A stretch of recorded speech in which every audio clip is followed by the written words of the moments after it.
नमस्कार एंड सत श्री अकाल। तो भाई एक और वीडियो बना रहा हूं मैं इस उम्मीद में कि ये वीडियो YouTube सही स्टूडेंट्स तक पहुंचा देगा। और अगर आप तक ये वीडियो पहुंच रही है दोस्त, तो एक ही दरख्वास्त है मेरी, एक ही रिक्वेस्ट है मेरी, इस वीडियो को एंड तक जरूर देखना।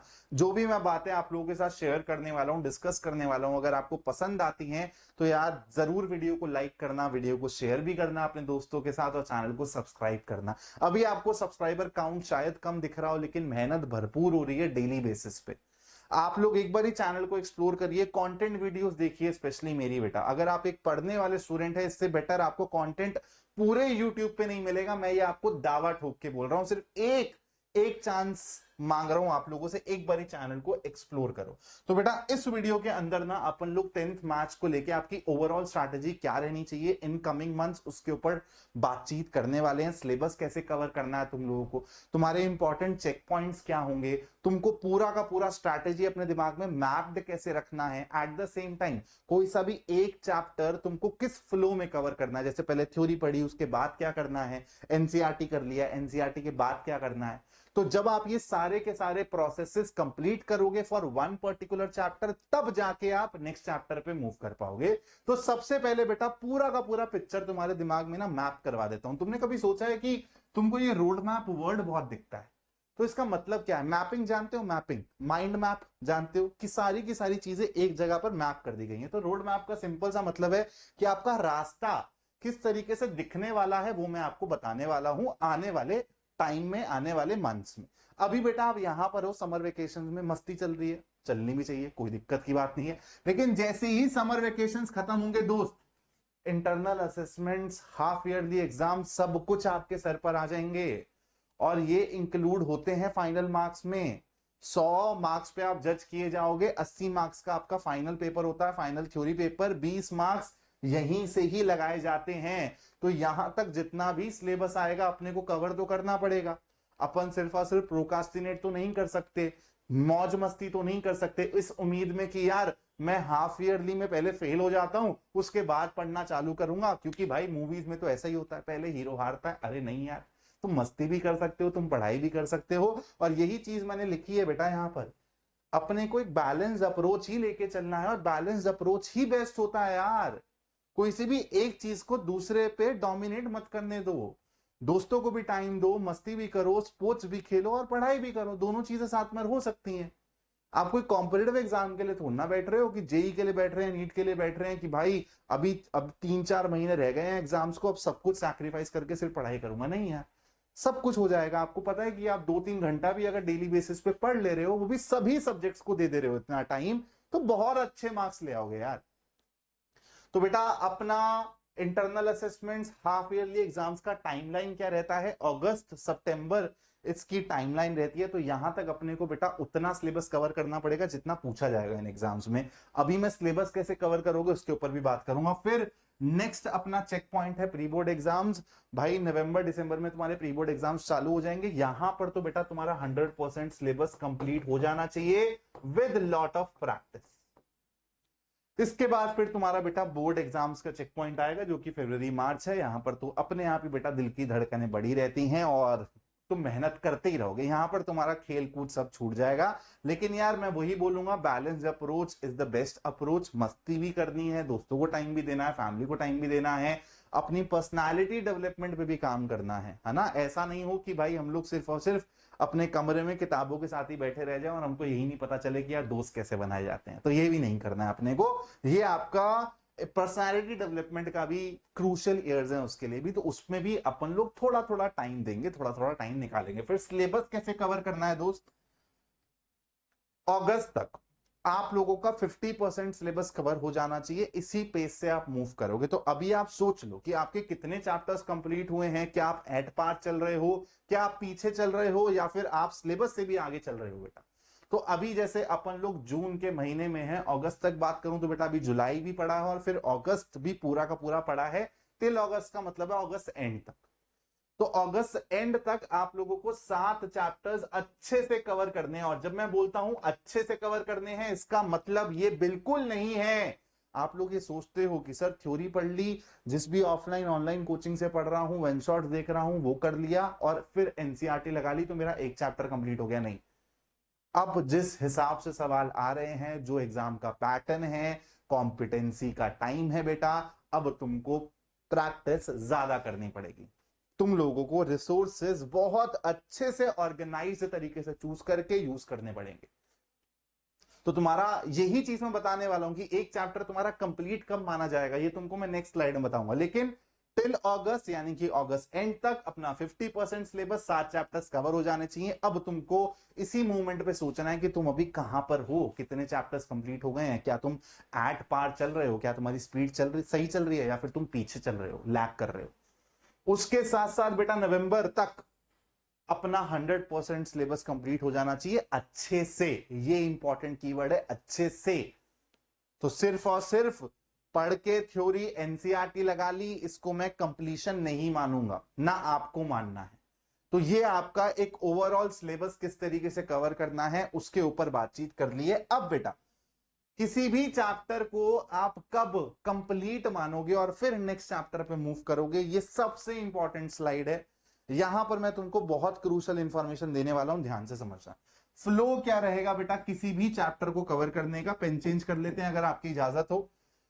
जैसे मान लो आपने उठाया ट्रिग्नोमेट्री, ठीक है, आपने ट्रिगो उठाया, आपने ट्रिगो के कॉन्सेप्ट थ्योरी बढ़िया से बेटा पढ़ लिए, आपने एनसीईआरटी से भी थ्योरी कवर कर ली, आप जिस भी कोचिंग में जाते हैं वहां से भी पढ़ लिया आपने, आप यूट्यूब से पढ़ रहे हैं, आप वन शॉट्स देख रहे हैं, जैसे भी जो भी आप मोड से बेटा थ्योरी को कवर कर रहे हैं आपने कर लिया। वो आप थ्योरी में कॉन्सेप्ट्स में अपने आप को समझने लगे हैं कि भाई अब ऐसा कोई भी थ्योरी पॉइंट ऑफ व्यू से गैप नहीं है, मैंने सारी की सारी चीजें कवर कर ली। जब आप लोगों का 100% यहाँ पे कवरेज हो जाएगा, फिर आप उठाओगे एनसीईआरटी, जो कि आप लोगों को भी पता है, ऑब्वियस है, अभी आगे नहीं पता है क्या करना है। एनसीईआरटी उठाएंगे, एक एक एग्जाम्पल, एक एक क्वेश्चन एक्सरसाइज का मिसलेनियस सब करना है, कुछ नहीं छोड़ोगे एनसीईआरटी में।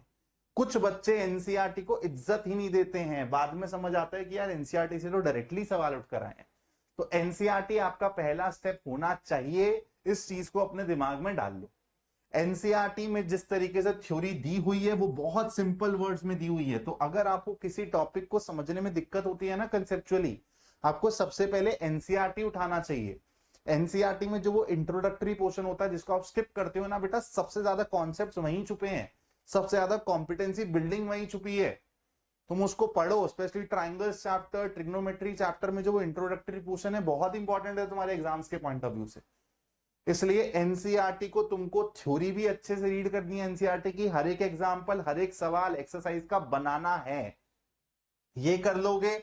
उसके बाद बेटा मैथ्स के लिए एक बहुत इंपॉर्टेंट रिसोर्स है एग्जाम्पलर, बहुत इंपॉर्टेंट रिसोर्स है, जहां से डायरेक्टली ऑब्जेक्टिव क्वेश्चंस आते हैं, तुम देख सकते हो बेटा पेपर्स उठा के। यहां से डायरेक्टली केस बेस्ड क्वेश्चंस के आइडियाज उठाते हैं एग्जाम सेटर, यहां से आपको डायरेक्टली सवाल आते हुए दिखाई देंगे, स्पेशली ऑब्जेक्टिव क्वेश्चंस और केस बेस्ड क्वेश्चंस। लेकिन इसके लिए आप एक्स्ट्रा बुक मत खरीदिए, वो मेहनत मैं ऑलरेडी कर रहा हूं आपके लिए।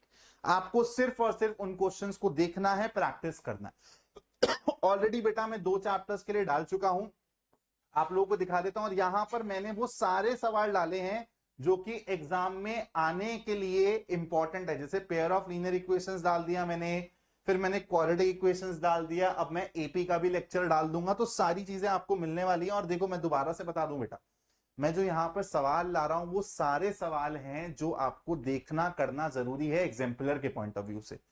और अगर आप एग्जाम्पलर की बाकी वीडियोस भी देखना चाहते हो, मैं सच बोल रहा हूं ये वाली चीज, बाकी आप खुद भी जाके कंपेयर कर सकते हो। लोग बहुत सारे एग्जाम्पलर के इंपॉर्टेंट सवाल मिस कर देते हैं, स्किप कर देते हैं जानबूझ के, वो डालते ही नहीं है अपनी पीपीटी में, क्योंकि एग्जाम्पलर में जेन्युइनली काफी थॉटफुल, काफी कंसेप्चुअल सवाल भी हैं।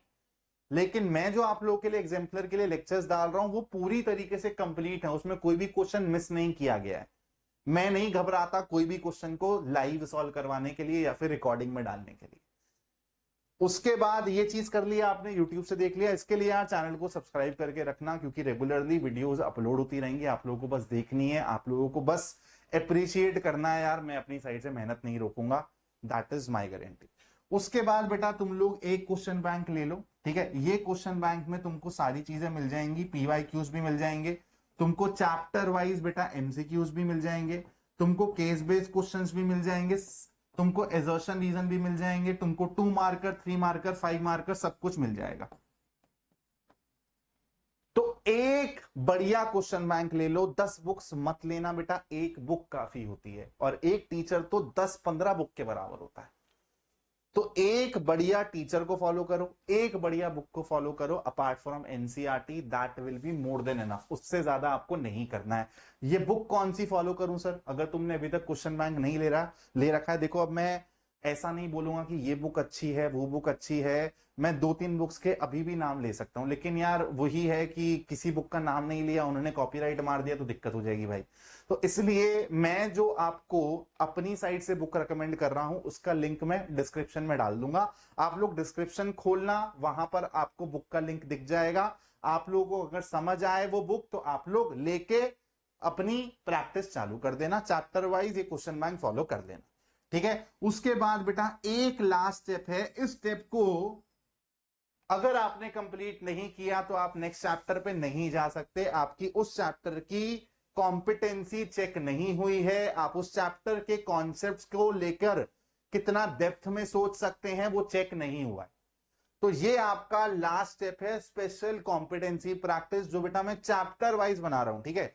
और बस यहीं पे यार थोड़ा सा लगता है कि यार मतलब सब कुछ सही तो कर रहे हैं, फिर कहां पर यार गैप हो जा रहा है। देखो स्टार्ट हुआ, इतना प्यार मिला, आप देख रहे हो पहले चैप्टर से स्टार्ट हुआ 5.7 के, 1.8 के। आप लोगों के लिए शायद ये कम व्यूज होंगे यार, मेरे लिए ये बहुत ज्यादा मायने रखते हैं। फिर धीरे धीरे वही है, कंटेंट चलता ही नहीं है यार। अभी कंट्रोवर्सी कर दी जाए, अभी कुछ कर दिया जाए, तो यार ऐसे चल जाएगा। लेकिन ठीक है भाई, अपन अपना रास्ता नहीं, बिल्कुल भी डिफ्लेक्ट नहीं होंगे।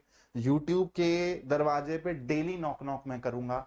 आप लोगों का थोड़ा सा सपोर्ट चाहिए बेटा, क्योंकि आपके बिना मैं कुछ नहीं हूं। मैं जितनी मर्जी मेहनत कर लूं, अगर आप उसको नहीं सराहोगे तो बेटा कुछ नहीं हो पाएगा। तो आप लोगों की मैं जेन्युइन हेल्प करना चाह रहा हूं, बस आप लोग मेरे को बताते रहिए कि आप लोगों को क्या चीजें चाहिए, आप लोगों को कहां कहां पे दिक्कत हो रही है, क्योंकि मैं आप लोगों को वही चीज प्रोवाइड करना चाह रहा हूं जिसकी आपको जेन्युइनली रिक्वायरमेंट है। क्योंकि आपको बतेरे प्लेटफॉर्म्स मिलेंगे जो आपकी हेल्प करना चाह रहे हैं। अब मैं भी वन शॉट डालूं और 10 प्लेटफॉर्म्स पे भी आप वन शॉट देख रहे हो, तो मैं कुछ एक्स्ट्रा एड ऑन नहीं कर रहा, कुछ एक्स्ट्रा वैल्यू नहीं आप लोगों को प्रोवाइड कर रहा।